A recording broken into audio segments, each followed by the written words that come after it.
بسم اللہ الرحمن الرحیم۔ السلام علیکم ورحمۃ اللہ وبرکاتہ۔ امید ہے جناب آپ بالکل خیریت سے ہوں گے۔ اللہ تعالیٰ آپ کو خوش رکھے، شاد و آباد رکھے۔ ناظرین، آپ نے ایک جملہ سنا ہوگا، بابت شائی کوئی نہیں۔ یہ جتنے بھی جوہلا اس قسم کے جملے بولنے والے ہیں ان کے لیے دعوت اسلامی کے بڑے ہی قد آور مفتی ہیں، جنہیں ہر کوئی جانتا ہی نہیں بلکہ پہچانتا بھی ہے اور مانتا بھی ہے۔ حضرت علامہ مولانا مفتی محمد علی اصغر صاحب الطاہری دامت برکاتہم عالیہ، آپ نے انتہائی شاندار، مختصر، پر مغز اور جامع گفتگو کی ہے۔ میں چاہوں گا کہ آپ ضرور سنیے گا۔ جیسے ہی قبلہ حضرت گفتگو کا آغاز فرمائیں گے، وہ لفظ، وہ جملے آپ نے غور سے سننے ہیں، دل اور دماغ میں جگہ دینی ہے، اور جیسے ہی حضرت گفتگو کا اختتام کریں گے، وہ جو اختتامی لفظ ہوں گے وہ آپ نے بالخصوص جو ہے وہ ذہن میں ضرور بٹھانے ہیں۔ کوئی لمبی گفتگو نہیں ہے، بڑی مختصر سی ہے، پر مغز ہے۔ انشاءاللہ کئی عقدے کھلیں گے، کئی مسائل حل ہوں گے۔ تو آئیے قبلہ حضرت کی گفتگو سنتے ہیں، کچھ باتیں ویڈیو کے بعد کرتے ہیں۔ ایک نعرہ ہمارے یہاں لگایا جاتا ہے، بابت شائی کوئی نہیں، ٹھیک ہے؟ مطلب بات بد نصیب لگاتے ہیں جی۔ نماز مکمل نہیں ہوتی آپ کی بابوں کے بغیر۔ اچھا، قرآن پاک نے کیا فرمایا؟ اہدنا الصراط المستقیم صراط الذین انعمت علیہم، اے اللہ مجھے سیدھا راستہ چلا، ان لوگوں کا راستہ کہ جن پر تو نے انعام کیا ہے۔ قرآن پاک کی سب سے بہتر تفسیر وہ ہوتی ہے جو خود قرآن کی دیگر مقام کی آیتیں ہی تفسیر بیان کریں۔ این ممکن ہے آگے جا کے دوسری آیت بھی بیان کر دے۔ اب جب ہم قرآن سے پوچھتے ہیں کہ انعام یافتہ لوگوں سے کیا مراد ہے، تو قرآن کہتا ہے اولئک مع الذین انعم اللہ علیہم۔ انعام یافتہ لوگ کون ہیں؟ من النبیین والصدیقین والشہداء والصالحین۔ صرف انبیاء اگر کہا جاتا تو یہ طبقہ جو ہے پھر بھی شور کرتا رہتا ہے، انبیاء ہی کا ہے نا۔ ہم تو بابوں کو برا بلا کہتے ہیں، یہ تو انبیاء ہی کا ہے، وہ تو برے بھلے ہی ہیں، معاذ اللہ ثم معاذ اللہ۔ قرآن نے فرمایا کہ انعام یافتہ لوگ انبیاء ہیں، صدیق ہیں، شہداء ہیں، صالحین ہیں۔ اولیاء اکرام کے اندر سب سے بڑا جو مرتبہ ہے وہ صدیقین کا ہے۔ بڑے مرتبے کو پہلے بیان کیا، پھر دوسرے مرتبے کو بیان کیا، پھر تیسرے مرتبے کو بیان کیا۔ تو یہ تین جو طبقات ہیں، چار طبقات بیان کیے گئے، انبیاء، صدیقین، شہداء، صالحین۔ انبیاء کو ہٹا کر تین طبقات۔ یہ تین طبقات کیا بیان کر رہے ہیں کہ جو اللہ کی انعام یافتہ ہیں ان میں بھی ایک تقسیم ہے۔ ایک وہ ہے جو دوسرے سے زیادہ افضل ہے، اللہ کے ہاں زیادہ مقام مرتبے والا ہے۔ اب آپ یہ دیکھیے کہ قرآن تو کہہ رہا ہے کہ ان کا راستہ سیدھا راستہ ہے، انہیں آپ کیسے فراموش کر سکتے ہیں؟ یہ جو حضرات ہوتے ہیں شریعت ہر دور کے اندر، مطلب میں بڑا حیران ہوتا ہوں کہ لوگ کہتے ہیں وہ دور چلا گیا جب کرامتیں پائی جاتی تھیں، کیوں اس دور میں کچھ سونا لگا ہوا تھا؟ جو تین زمانے سب سے بہتر، حضور کا زمانہ، صحابہ کا زمانہ، تابعین کا زمانہ، ان تین زمانوں کی فضیلت بیان کی گئی ہے۔ اس کے بعد تو سارے دور برابر ہیں، سارے دور برابر ہیں نا، کوئی خاص فضیلت نہیں ہے۔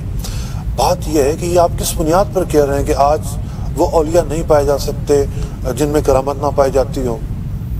حضور نے تو فرمایا کہ 40 ابدال روئے زمین پر پائے جائیں گے ہر زمانے میں۔ اگر ان میں سے ایک انتقال کر جائے تو دوسرا اس کی جگہ لے لیتا ہے، اور بعض روایتوں میں مقام کی تخصیص کی گئی ہے کہ وہ جو ابدال پائے جائیں گے ملک کے شام میں پائے جائیں گے۔ اچھا، یہ اگر آپ کو کوئی صاحب نظر نہیں ملتا تو آپ کی بد نصیبی ہے۔ حقیقت یہ ہے کہ کسی صاحب نظر کی نگاہ آپ پر نہیں پڑی۔ اللہ اکبر۔ ناظرین، قبلہ مفتی صاحب کی گفتگو جو ہے وہ آپ حضرات نے سنی، اور میں سن رہا تھا تو مجھے وہ بات یاد آ گئی حضور قبلہ داتا علی حجویری رحمۃ اللہ تعالیٰ علیہ آپ کی، کہ آپ نے فرمایا تھا کہ قرآن پڑھ کے رویا کرو۔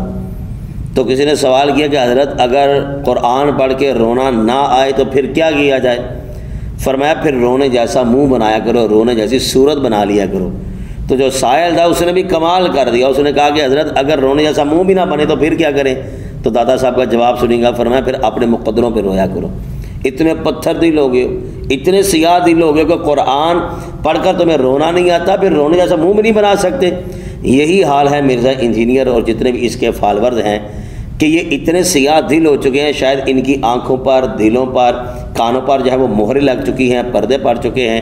یہ اتنی سمپل سی بات آج تک نہیں سمجھ پائے کہ ہم تک دین پہنچایا کس نے ہے، یہ کون ہے؟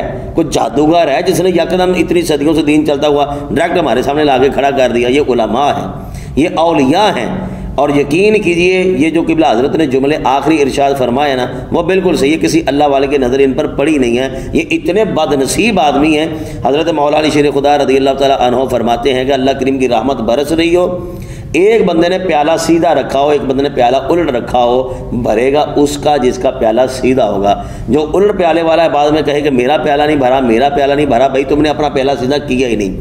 یہ جتنے بھی مرزا انجینئر کے فالورز ہیں، ایسا نہیں ہے کہ ان تک جو ہے وہ حق بات پہنچتی نہیں ہے، پہنچتی ہے، لیکن جیسے ابو جہل کے فالور تھے نا، وہ نبی پاک علیہ السلام کے معجزات دے کر بھی انکار کرنے والے تھے، بعین ہی یہی حال ہے مرزا انجینئر کے فالورز کا۔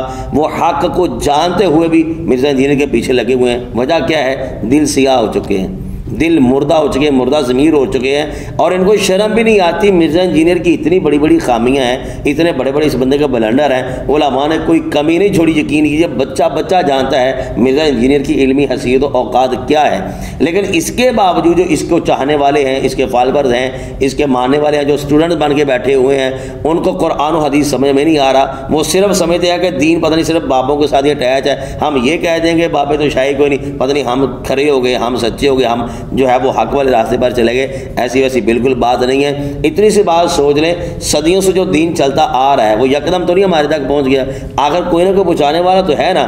اور دوسرے نمبر پر مرزا انجینئر ایک طرف کہتا ہے بابا شاہ کوئی نہیں، لیکن کیا دوسری طرف یہ بابا اسحاق جو رڑی والا جو پیچھے فوت ہو گیا ہے، کیا یہ اس کو اپنا استاد تسلیم نہیں کرتا ہے؟ اسی طریقہ ڈاکٹر اسرار کو بھی اپنا استاد تسلیم کرتا ہے۔ بھئی جس کو یہ چاہتا ہے بابا بنا دیتا ہے اور مان بھی لیتا ہے، لیکن جنہوں نے ہم تک دین پہنچایا انکار کرنے پہ آئے تو اللہ کے جو سچے ولی ہیں، جو مقبول بندے ہیں، ان کا انکار کر دیتا ہے۔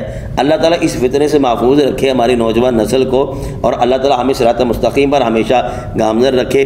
ناظرین سے کہوں گا کہ آپ اپنی رائے اظہار کمنٹ باکس میں ضرور کیجیے گا۔ السلام علیکم ورحمۃ اللہ وبرکاتہ۔